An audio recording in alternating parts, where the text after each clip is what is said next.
मेरे भाइयों, जरगे में मजेदार खाना खाया। खाना वाकई मजेदार था।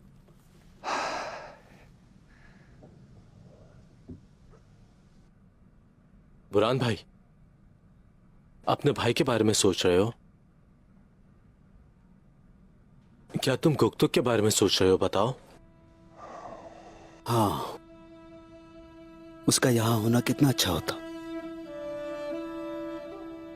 लेकिन अभी तो उसको पता भी नहीं होगा कि मैं शादी कर रहा हूं।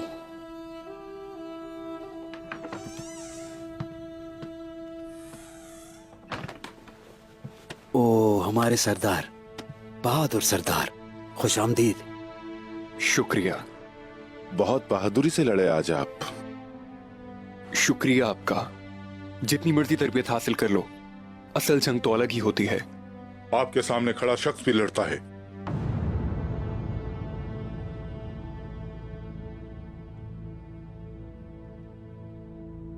वो मुझे मारना चाहते थे। अब से मैं आप लोगों के साथ तमाम लड़ाइयों में शरीक होऊंगा। आप लोग बताए बगैर कहीं नहीं जाएंगे।